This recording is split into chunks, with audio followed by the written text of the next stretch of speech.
Hello दोस्तों, आज की इस लेक्चर से हम समझने वाले हैं ऐड इवेंट लिसनर फंक्शन के बारे में। ऐड इवेंट लिसनर फंक्शन क्या है कि जो अभी तक हम बटन के थ्रू कर रहे थे, मतलब जो HTML में हमें जो कोड लिखना होता है वो कोड HTML में ना लिख के जावास्क्रिप्ट में लिख सकते हैं। तो यहाँ पर हम आ गए और यहाँ पे हम लिखा प्रोग्राम नंबर 4.html, शिफ्ट 1 दबाया, बेस कोड में हम आ गए। और अब हमने यहाँ पे क्या करा, देखो यहाँ पर हमने कहा कि एक बटन है, उस बटन पे क्लिक करने पर मैं अलर्ट दिखाना चाहता हूँ, सिंपल सा काम। तो मैंने लिखा यहाँ पर बटन, BUTTN बटन लिखा, बटन पे हमने कहा ऑन क्लिक। ठीक है, अब ऑन क्लिक क्या है, एक इवेंट है, ये सब आप समझ लो क्या है, ये एक इवेंट है। ऑन क्लिक होने पर एक फंक्शन कॉल हो जाए डिस्प्ले डेटा। ठीक है, ये हमने कहा और हमने कहा क्लिक हेयर, क्लिक हेयर। तो जैसे हमने इस पे क्लिक हेयर पे बटन पे क्लिक करेंगे तो यहाँ पे हमें वो क्या आना चाहिए, इफेक्ट आना चाहिए। तो क्लिक हेयर पे क्लिक है, कुछ नहीं हो रहा क्योंकि हमने कोड कुछ लिखा ही नहीं अभी। तो एक फंक्शन बनाएंगे, स्क्रिप्ट लिखेंगे, स्क्रिप्ट के अंदर हमने लिखा फंक्शन और यहाँ लिखा डिस्प डेटा। ठीक है, डिस्प डेटा फंक्शन लिखा। डिस्प डेटा फंक्शन के अंदर अब हमें क्या करना है भाई, डिस्प डेटा फंक्शन के अंदर जो भी हम टास्क परफॉर्म करवाना चाहते हैं इस बटन पे क्लिक करने पर वो हम करवा सकते हैं। तो हमने यहाँ पे लिखा, क्या लिखा कि जो भी यहाँ पे डाटा लिखना है, जैसे हमने लिखा अलर्ट, तो अलर्ट हम परफॉर्म करवाना चाहते हैं, अलर्ट हेलो। तो इसमें क्या है, सिंपल सा है, हमने क्या करा, बटन पे क्लिक करेंगे, फंक्शन कॉल हो जाएगा और अलर्ट वहाँ पे डिस्प्ले हो जाएगा। Control S Alt L O go live करा, यहाँ पे क्लिक किया, अलर्ट हमारे पास आ गया। ठीक है, अब हमें क्या करना है, ये जो काम करवा रखा है हमने, ये करवा रखा है हमने यहाँ पर इवेंट लगा करके। अब हम ये नहीं करना चाहते तो इसका ऑप्टिमाइज्ड वर्जन लगाना चाहते हैं। तो प्रोग्राम नंबर 5.html हमने करा। इसके बाद हमने क्या कर दिया कि जो डिस्प डेटा है, डिस्प डेटा फंक्शन की कॉलिंग यहाँ से नहीं करवानी, यहाँ पर हम क्या देते हैं कि आईडी देते हैं। तो हमने दे दी आईडी, आईडी में नाम दे दिया BTN। तो अब इस बटन को पहले यहाँ पे सेलेक्ट करवाना है बटन के लिए। तो document dot gate element by ID, मैं बता चुका हूँ पहले, गेट एलिमेंट, अरे भैया गेट एलिमेंट बाय आईडी कर दिया। इस आईडी में लिख दिया BTN। तो ये जो बटन है उसको सेलेक्ट कर लिया हमने। इस बटन को सेलेक्ट करने के बाद क्या करना है हमें, डॉट क्या करना भाई,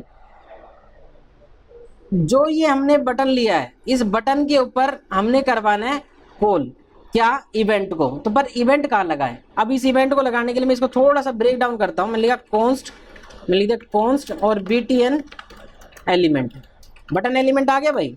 अब बटन एलिमेंट डॉट, ठीक है, बटन एलिमेंट डॉट, अब आता है ऐड इवेंट लिसनर। ये क्या करता है, ये दो चीजें यहाँ पे एक्सेप्ट करता है, एक करता है इवेंट, दूसरी चीज जो एक्सेप्ट करता है वो क्या होता है, टास्क।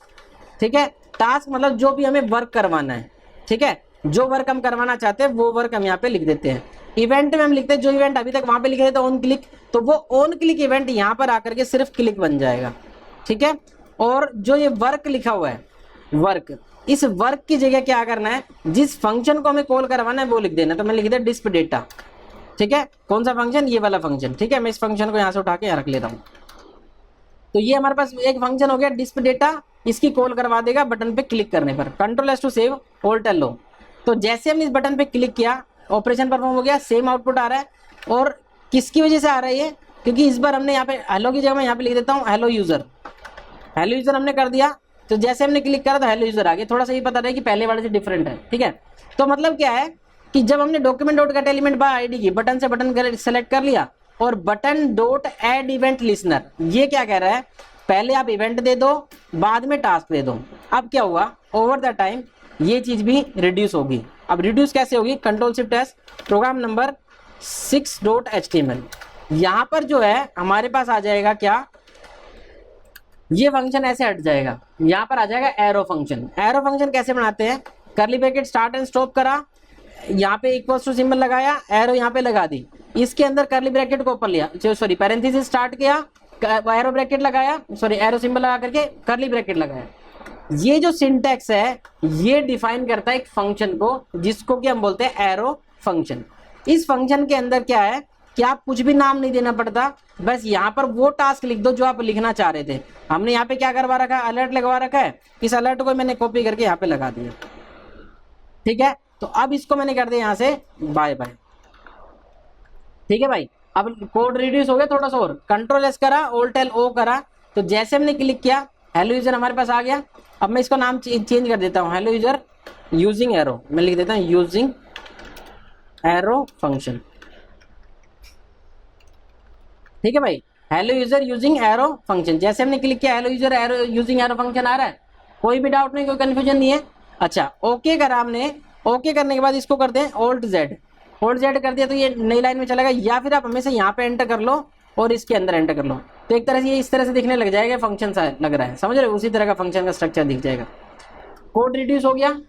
क्या करा हमने, एरो फंक्शन का यूज किया और उस फंक्शन को हटा दिया और यहाँ पे ये चीजें परफॉर्म करवा दी। ठीक है, एरो फंक्शन क्या है, ये कुछ इस तरह का फंक्शन है और ये ओवर द टाइम कैसे ऑप्टिमाइज हुआ मैं बता देता हूँ। पहले फंक्शन था, फंक्शन लिखा, फिर फंक्शन का नेम हो गया, फिर यहाँ पे कोड लिखते थे। उसके बाद क्या हुआ, फंक्शन लिखा, फिर एनोनिमस फंक्शन आ गया, इस तरह से फंक्शन बन गया। ठीक है, फिर ओवर द टाइम क्या हुआ, जैसे यहाँ पे फंक्शन का नाम क्या होगी, इसको बोलते हैं एनोनिमस फंक्शन। ठीक है, अब उसके बाद ओवर द टाइम क्या हुआ कि ये चीजें और चेंज हुई, यहाँ पे सेमीकोलन वगैरह लगा कर चेंज चलते रहे, एक स्ट्रक्चर ये हो गया। उसके बाद क्या करा, इसको रिड्यूस करा कि क्या ऐसे करके ऐसे कर दे, ये फाइनल हो गया। अब इसमें अगर आर्ग्यूमेंट लगा देते तो क्या है, पहले आर्ग्यूमेंट यहाँ पे जाता है, मान चलो का डेटा, ये बाद में फिर कभी अगर जब फंक्शन करेंगे कवर तो प्रॉपर फंक्शन में समझ में आ जाएगा अच्छे से। यहाँ पर आर्ग्यूमेंट पास करना था तो यहाँ पे डेटा लिख दिया, यहाँ पर आर्ग्यूमेंट पास करना तो यहाँ डेटा लिख दिया। ठीक है, तो यह क्या है, ओवर द टाइम चीजें चेंज हुई है, तो मतलब इस तरह से कुछ इसका चेंजेस आए हैं इसके अंदर। पहले ये फंक्शन था, फिर ये एनोनिमस फंक्शन हो कि बिना नाम के फंक्शन, और फिर हो गया एरो फंक्शन। तो एरो फंक्शन क्या है, शॉर्टेस्ट तरीका होता है काम करने का। आप जो भी आज का लेटेस्ट कोड कहीं भी देखोगे, इंटरनेट पे कोई भी कोड देखोगे, सभी के अंदर आपको ये वाला कोड मिलेगा, एरो फंक्शन वाला। तो we have to practice this arrow function as well. Okay, तो मतलब समझ में आ गई भाई बात, क्या कि हमने क्या करा कि बटन पे क्लिक करवाने पर ये परफॉर्म करवाया, तो हमने क्लिक कर रहे तो परफॉर्म हो रहा है, कोई गैप ही नहीं है। ठीक है, अब यहाँ पर हमने कोई भी जावास्क्रिप्ट का कोड नहीं लिखा, ऑन क्लिक ऑन इवेंट नहीं लिखा। इससे फायदा क्या होगा, इससे फायदा ये होता है कि आप जावास्क्रिप्ट में कहीं भी बैठो, बस एक बटन जैसे आईडी वगैरह कुछ लगा दो, उसी आईडी को वहां पास कर दो, डाटा खत्म, काम हो जाएगा इजीली। तो ये इजीनेस हो गया, मेंटेन करना आसान हो गया। ऐड इवेंट लिसनर के कारण क्या होता है, इवेंट को मैनेज कर पाते हैं और यहाँ से सीधे सीधे ऑब्जेक्ट को गेट कर सकते हो, काम कर सकते हो। ठीक है, होप सो समझ में आया होगा। हमने क्या समझा था, गेट एलिमेंट बाय आईडी तो पहले समझ लिया था, ऐड इवेंट लिसनर अब समझ में आ गया। उसके अलावा हमने एरो फंक्शन का सिंटैक्स देख लिया। बाकी इस पे जब प्रैक्टिस कर लेंगे, 10-12 प्रोग्राम बना लेंगे तो बहुत ज्यादा आइडिया लग जाएगा। चलिए, थैंक यू सो मच, मिलते हैं नेक्स्ट लेक्चर में, बाय बाय।